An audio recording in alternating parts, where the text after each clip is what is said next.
آج جمعہ ہے، آج ایک بات کا ہم لوگ تذکرہ سنتے ہیں۔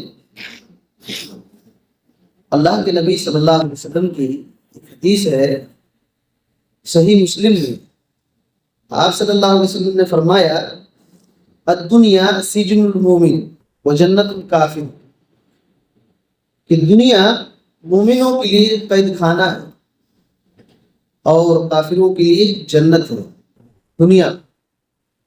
دنیا مومنوں کے لیے قید خانہ ہے اور کافروں کے لیے جنت ہے۔ اس حدیث کی شرح میں امام نووی رحمۃ اللہ علیہ نے لکھا ہے کہ دنیا جو ہے، دنیا میں مومن کیا ہوتا ہے؟ مسجون ممنوع، ایک مومن دنیا میں قید میں رہتا ہے اور روک دیا جاتا ہے۔ کس چیز سے روک دیا جاتا ہے؟ کہتے ہیں کہ حرام کاموں سے، حرام کاموں سے ایک مومن کو روک دیا جاتا ہے۔ دنیا میں خواہشات کی چیزوں سے مومن کو روک دیا جاتا ہے۔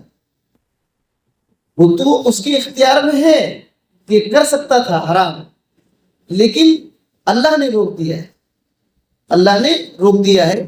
یہ امام نووی رحمۃ اللہ علیہ نے کہا ہے کہ ایک مومن دنیا میں اس کو قید میں رکھ دیا گیا ہے، قید میں رکھ دیا گیا ہے۔ اور امام ابن قیم رحمۃ اللہ علیہ کہتے ہیں کہ مومن کو اس کا ایمان دنیا میں قید کر کے رکھا ہے۔ مومن کو اس کا ایمان ہی اس کو قید کر کے رکھا ہے۔ کس چیز سے؟ حرام کاموں سے۔ حرام کاموں سے ایک مومن کو اس کا ایمان گھیر کر رکھا ہے کہ یہاں نہیں جانا، وہاں نہیں جانا، یہاں نہیں جانا، یہ نہیں کرنا، وہ نہیں کرنا، جو حرام کام ہے۔ اس حساب سے وہ قید خانے میں، اس حساب سے وہ قید خانے میں ہے۔ فضیل ابن عیاض رحمۃ اللہ علیہ کہتے ہیں کہ ہیا یعنی الدنیا سجن من ترک لذاتها، کہ دنیا اس آدمی کے لیے قید خانہ ہے جس آدمی نے دنیا کی لذتوں کو چھوڑ دیا، دنیا کی لذتوں کو چھوڑ دیا۔ دیکھیے، حرام کام میں کچھ دیر کے لیے مزہ ہے اور بعد میں بہت سزا ہے، بہت سزا ہے، معمولی سزا نہیں۔ تو جس نے دنیا کی لذتوں کو، حرام کاموں کو چھوڑ دیا، اس کے لیے قید خانہ ہے۔ ایک فضیل ابن عیاض رحمۃ اللہ علیہ کہتے ہیں جس نے دنیا کی لذتوں کو چھوڑا ہی نہیں، اس کے لیے قید خانہ نہیں۔ قرآن مجید میں اللہ تعالیٰ نے سورہ محمد میں 12ویں نمبر کی آیت میں یہ کہا وَالَّذِينَ كَفَرُوا يَتَمَتَّعُونَ وَيَأْكُلُونَ كَمَا تَأْكُلُ الْأَنْعَامُ وَالنَّارُ مَثْوًى لَهُمْ، کہا کہ جو لوگ کفر کرتے ہیں، جن لوگوں نے کفر کیا، وہ لوگ دنیا سے فائدہ اٹھاتے ہیں، دنیا سے فائدہ اٹھاتے ہیں اور ویسے ہی کھاتے ہیں دنیا کی نعمتوں کو جیسے جانور کھاتے ہیں، جانور کھاتے ہیں۔ لیکن النار مثوى لهم، لیکن ان کا ٹھکانہ جہنم ہی ہے، ان کا ٹھکانہ جہنم ہی ہے۔ اب سوچئے کہ دنیا میں جانور بھی کھاتے ہیں، یہ بھی کھاتے ہیں، اللہ تعالیٰ نے ان کے کھانے اور جانور کے کھانے کو برابر کرا۔ مومن ایسا نہیں کرتا، مومن دیکھتا ہے کہ یہ کھا رہا ہوں تو حرام ہے یا حلال ہے۔ مومن کھانے کے بعد اللہ کا شکریہ ادا کرتا ہے، الحمدللہ پڑھتا ہے۔ مومن کی زندگی الگ ہوتی ہے۔ اسی وجہ سے اللہ تعالیٰ نے، اللہ کے نبی صلی اللہ علیہ وسلم نے کہا الدنیا سجن المومن، دنیا مومن کے لیے قید خانہ ہے اور کافر کے لیے جنت ہے۔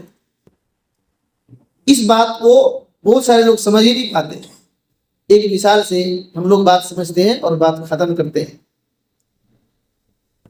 امام ابن حجر رحمۃ اللہ علیہ، مصر کے قاضی قضات ابن حجر رحمۃ اللہ علیہ بولے تو دنیا میں بخاری کی سب سے بہترین شرح صحیح بخاری کی فتح الباری ہے، فتح الباری۔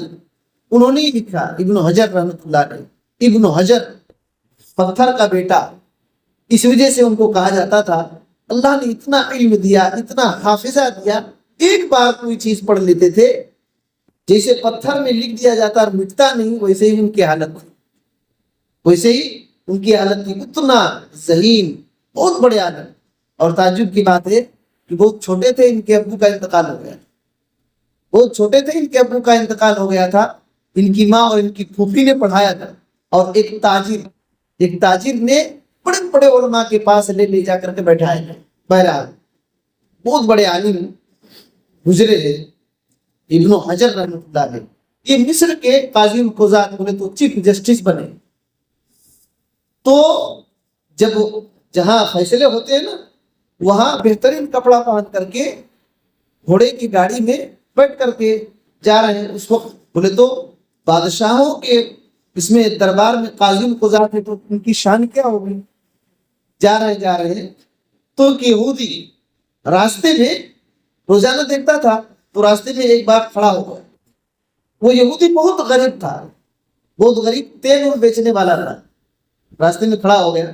جب ابن حجر رحمۃ اللہ علیہ کا گزر وہاں سے ہوا تو روکا اور کہا کہ واہ، آپ کی کیا شان ہے، اتنا بہترین لباس، گھوڑے پر، اس وقت گھوڑا گاڑی کچھ تو آج کل لگژری کار سے زیادہ، آپ اتنی شان ہے، اور میری حالت دیکھیے، میں اتنا غریب فقیر ہوں، کیا آپ کے نبی نے صحیح کہا ہے؟ آپ کے نبی نے تو یہ کہا الدنیا سجن المومن و جنت الکافر، اس بات کو سمجھیے۔ آپ کے نبی نے، ابن حجر رحمۃ اللہ علیہ، آپ کے نبی نے تو کہا ہے کہ دنیا مومن کے لیے قید خانہ ہے اور کافر کے لیے جنت ہے۔ آپ تو جنت کی طرح رہتے ہیں دنیا میں دیکھو قید خانے کی طرح ہوں، تو کیا صحیح کہا ہے کہ کیا ہے اس کا مطلب؟ دیکھیے بات میں آ رہی ہے۔ ابن حجر رحمۃ اللہ علیہ نے کہا ٹھیک ہے، سنو تب، دیکھو میری جو حالت دیکھ رہے ہو جٹ جاٹ میں، اور تم سمجھتے ہو شان، آن بان شان میں کتنوں نعمت میں رہوں، یہ میرے لیے قید خانہ ہی ہے۔ کیسے؟ جنت کے مقابلے میں، آخرت کی نعمت کے مقابلے میں ایک مومن کو کتنوں نعمت دی جائے، جنت کے مقابلے میں یہ قید خانہ ہی ہے، یہ قید خانہ ہی، کتنوں نعمت مل جائے، جنت کے مقابلے میں ہم قید خانہ میں ہیں۔ اور ایک کافر مشرک کو کتنوں غربت، لاچاری، پریشانی ہو، وہ جہنم کے مقابلے میں جنت میں ہے، جہنم کے مقابلے میں ابھی جنت میں ہے۔ وہ آدمی یہودی سن کر کے وہ سمجھ میں بات آ گئی، کہا کہ اشہد ان لا الہ الا اللہ و اشہد ان محمدًا عبدہ و رسولہ، میں تو سمجھا ہی نہیں تھا، میں سمجھ گیا۔ یعنی دیکھیے ایک کافر کو کتنوں بھی لاچاری، مجبوری، بربادی کیسے بھی ہے، لیکن یہ کم ہے، یہ دنیا کی پریشانی کم، کیا اس کے لیے جنت ہے دنیا۔ آخرت میں جہنم جو ہے نا، اس کے مقابلے میں دنیا اس کے لیے جنت ہے۔ اور ہم مومنوں کے لیے ہم کتنوں نعمت میں رہے، جنت کے مقابلے میں جس بات کو اللہ تعالیٰ نے، جس نعمت کو ہمارے لیے تیار کر کے رکھا ہے، اس کے مقابلے میں یہ ہمارے لیے قید خانہ ہی ہے۔ یہ کبھی نہیں بھولنا چاہیے، یہ کبھی نہیں بھولنا چاہیے کہ اللہ تعالیٰ نے ہم کو اس آخرت کی اتنی بڑی نعمت دینے کے لیے ہم کو حرام حلال کی تمیز سکھایا ہے، حرام حلال کی تمیز سکھایا ہے، اور یہ دنیا کو ہمارے لیے قید خانہ بنا دیا گیا۔ جس طریقے سے قید خانے میں آدمی اپنی مرضی سے کچھ کر سکتا ہے، نہیں کر سکتا ہے، اسی طریقے سے ہم مومن دنیا میں اللہ کی مرضی کے علاوہ کچھ نہیں کرنا ہے۔ امام نووی رحمۃ اللہ علیہ کہتے ہیں جیل خانے سے جب انسان آزاد ہوتا ہے نا، تو اس کو بہت خوشی ہوتی ہے۔ اسی طریقے سے جب انسان مر جائے گا مومن، تو اس کے لیے ہمیشہ آرام ہو جائے گا۔ مومن جب مر جائے گا، اس دنیا سے چلا جائے گا، اس کے لیے ہمیشہ کے لیے آرام ہی آرام ہو جائے گا۔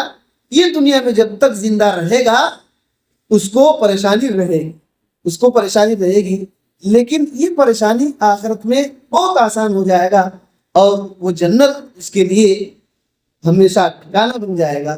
یہ بات ہے اس حدیث کا معنی، مفہوم۔ اللہ تعالیٰ سے دعا ہے کہ اللہ تعالیٰ ہمیں ان باتوں کو صحیح سمجھنے کی توفیق دے۔ ہر قسم کے چھوٹے بڑے گناہ سے، حرام کاموں سے اللہ ہم کو بچا کر رکھے۔